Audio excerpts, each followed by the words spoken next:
Alas Ketonggo antara sejarah dan mitos. Alas Ketonggo atau Alas Srigati terletak kurang lebih 20 km arah selatan kota Ngawi, tepatnya di Desa Babatan, Kecamatan Paron, Kabupaten Ngawi. Melewati sebuah pasar tradisional yaitu Pasar Paron. Setelah itu perjalanan dilanjutkan ke arah selatan hingga melewati Stasiun Ngawi.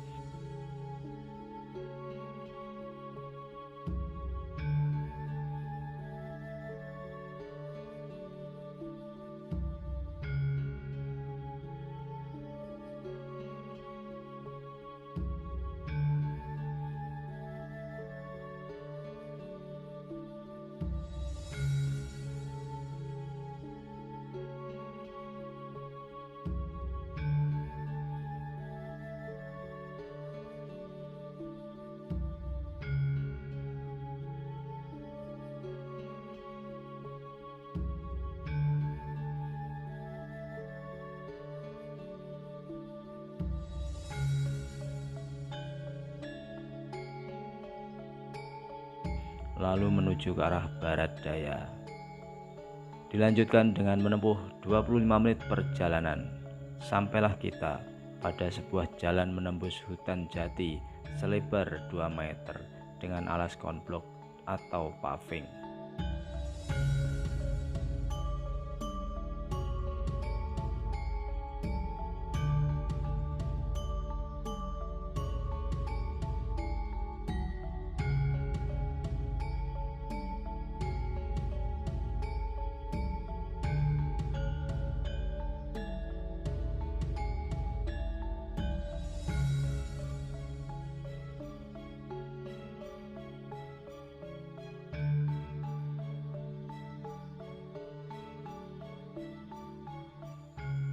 Tak berapa lama kita akan disambut dengan sebuah gapura sebagai pintu masuk kawasan Palerman Alas Ketonggo Srigati.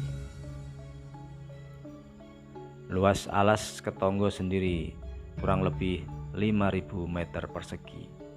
Alas Ketonggo merupakan salah satu alas wingit yang ada di tanah Jawa.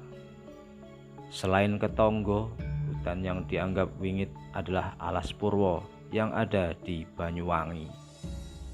Sebenarnya Alas Purwo dan Alas Ketonggo adalah pasangan. Alas Purwo disebut sebagai bapak, sedangkan Alas Ketonggo disebut sebagai ibu. Menurut keyakinan masyarakat, di Alas Ketonggo ada lebih dari 10 pertapaan, yaitu Palenggahan Ageng Srigati, Punden Watu Dakon, Punden Tugu Mas, Umbul Jambe, Punden Siti Hinggil, Kali Tempur Sedalem, Sendang Derajat, Sendang Panguripan, Sendang Wintowiji, Korigopit, dan Pesanggerahan Soekarno. Selain sebagai situs atau tempat Palerman, Alas Ketonggo juga bisa dijadikan destinasi wisata karena memang kondisi alamnya masih sangat sejuk di bawah rerimbunan hutan jati.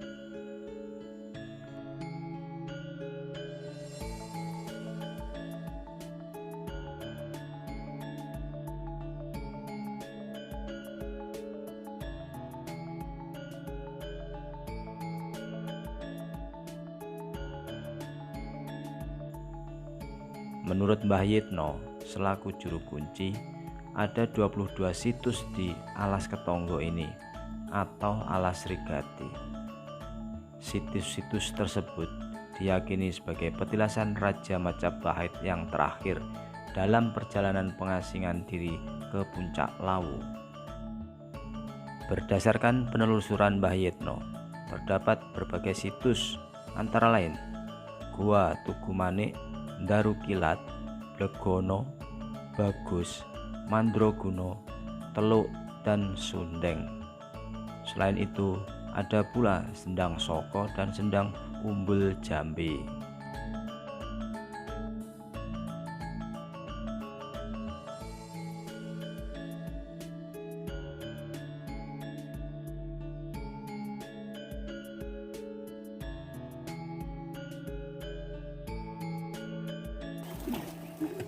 Pokoke sendangnya mati yo. Sendangnya mati, wiharane wis mati. Walah. Tapi tasnya masih dipakai. Enggak. Sama enggak dipakai. Wis kan sing rumat niku.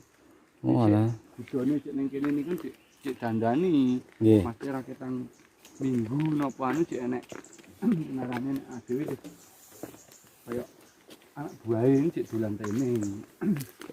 Iki soal iki saji ngoten niku cek lontang-lontangan. Budone kepung enak wis rak sing ngurusi. Pun ajur kabeh niku. Kaya patung Ini namanya apa, Mas? sendang derajat. Sendang derajat. Menurut Mbah Yitno, Eyang Srigati adalah priagung, seorang begawan dari benua Hindia yang datang ke tanah Jawa. Beliaulah yang menurunkan kerajaan-kerajaan di Indonesia mulai dari Pajajaran, Majapahit, Mataram, dan seterusnya. Dengan adanya daya tarik tersendiri itulah, seperti biasanya pada saat 1 Muharram atau pergantian malam bulan Hijriah, selalu dipadati ribuan pengunjung dari berbagai daerah. Sejak waktu mulai beranjak malam, para pengunjung mulai berdatangan. Mereka ada yang datang dengan cara berkelompok ataupun perseorangan. Terlihat dari plat nomor mobil yang dipakai pengunjung, dapat dikatakan bahwa mereka berasal dari daerah Yogyakarta, Solo, Semarang, Surabaya, dan daerah terdekat dengan Ngawi seperti Nganjuk, Kediri, dan Malang.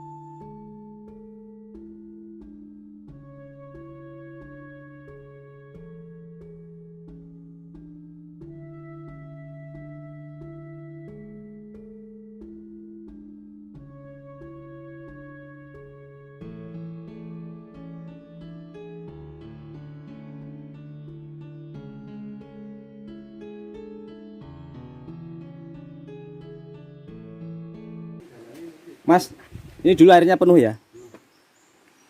Jadi kering sekarang. Terus ngalir sini.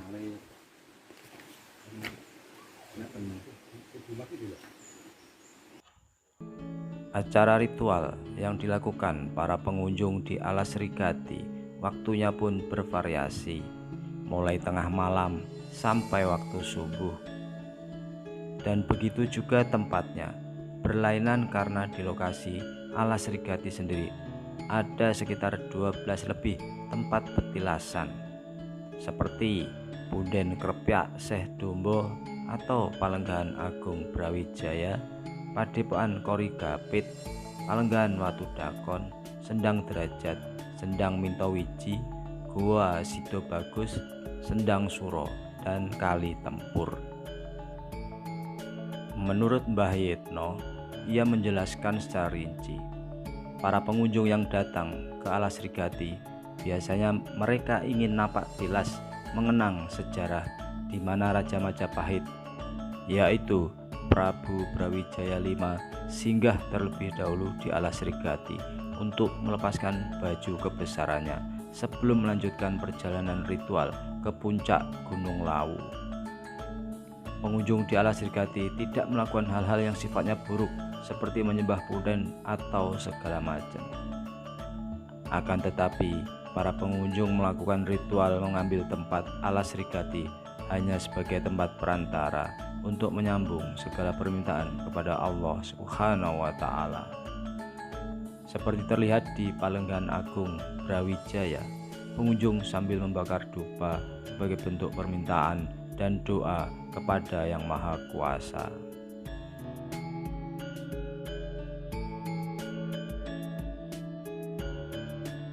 Berikut adalah cuplikan percakapan kami dengan Mbah Yitno selaku juru kunci Alas Ketonggo Srigati. Oke, sugeng siang Mbah Yit, dalem mriki sowan sepindah silaturahim ingkang kalipun badhe mangertosi nggih. Saged damel napa nggih kersane benjang anak turun kita itu biar tahu kan ngaten. Sejarahnya pripun, Mbak? Kok munculnya situs Srigati menika? Srigati. Nggih. Sejati enten di petik alas ketonggo itu namine Bugen. Oh, makaten. Kemungkinan besar mungkin yang Sejati. Ini sebenarnya Sejati itu tempat pertapaannya Brawijaya kelima. Waktu Brawijaya kelima niku lengser ke Prabon. Iku badhe tapa buta wonten puncak Lawu. Nah, dalam perjalanan ke Gunung Lawu lewat alas Ketonggo. Oh, makaten. Terus rumiyin Prabu Brawijaya itu punya sejarah dalam perjalanannya Ke Gunung Lawu. sebelum ke Gunung Lawu. Nggih, Beliau singgah dulu di di alas Ketonggo. Alas Ketonggo. Ya. Dalam perjalanan itu dia punya mendapat wisik suruh bertapa dulu di alas Ketonggo. Nah, bertapanya di situ itu. wonten mriku niku. Wonten Situ-situ nggih. Nggih, paling agung Srigati niku.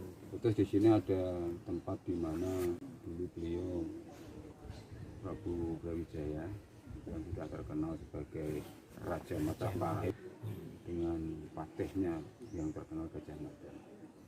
Sehingga diakui oleh negara bahwa bangsa Indonesia itu sebenarnya lebih luas, Nggih, ngantos Malaka. Malaka.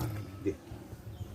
Pak Yed sendiri selaku juru kunci wonten mriki Nggih. nggih. Sampai berapa tahun Pak Yed? Sudah 4 tahun berjalan. Saya juru kunci yang keempat. Oh, mulai. Terus setiap hari Mbak Yed Ya, berada siap di sini. Oh, ngaten. Terus Tahun berapa? kita pernah mangertos tahun berapakah Pak Prabu Brawijaya menika wonten singgah wonten Patilasan Srigati menika. Dan nek taune mboten ngertos kan ning runtuhe Majapahit kan 1478 apa. Oh, mangkatan nggih. Terus dalam ritual yang Kang Mbah Yed mangertosi berapa bulan ataupun berapa tahun Prabu Brawijaya itu ada di sini kan itu. Mungkin ada patilasan-patilasan beliau-beliaunya itu. Dibilang ini Pak, dibilang itu sejarah kan belum ada bukunya ya. Nggih, nah, Cuma- yang cerita. Ya dari dulu-dulunya itu begitu. Ya, bertapanya di sini tuh berapa bulan, berapa tahun juga nggak tahu. Sampai Lukar Busononya juga di sini. Lukar Busono itu apa? Menanggalkan busana Oh, kerajaan itu di sini. Otong Kusumone niku nggih. Nggih, nggih kok jemblek untuk Nggih, nggih. niku. Mangkatan. Terus setelah itu terus dapat perintah untuk meneruskan perjalanan ke Lawu. Dia itu naik ke Lawu itu pakai baju kuning, baju seperti biku itu. Oh, biksu. Ya, teruskan perjalanan, tapi dia masuk Islam, sudah masuk Islam, Oh, udah masuk Islam gimana? sudah disyahadatkan sama anak dan cucunya itu. Raden Sebelum Patah. sebelum beliau ke sini ya berarti. Ya sudah dia Dia Islam. sudah memeluk agama Islam. Nah, tapi baru syahadat belum bisa menjalankan syariatnya. Syaratnya ya. Karena dia masih punya janji batin untuk bertapa di Puncak Lawu. Terus ngaten Mbak Yed. Di sini kan ada banyak petilasan-petilasan mulai ujung utara sana Purigabet, Tugu, terus Derajat. Ini sakit diceritakan secara singkat ada di sini Mbak Bileh. Kalau Purigabet itu yang tinggal di sana waktu Brawijaya bertapa itu Patih sama prajurit-prajuritnya. Oh, yang di akhirnya Ya, disebut itu. Purigabet. Singomenggolo itu namanya ya. Terus Tugu Mas itu para pujangga keraton yang ikut naik ke Gunung Lawu, leremnya di Tugu Mas. Tugu nggih. Terus Watu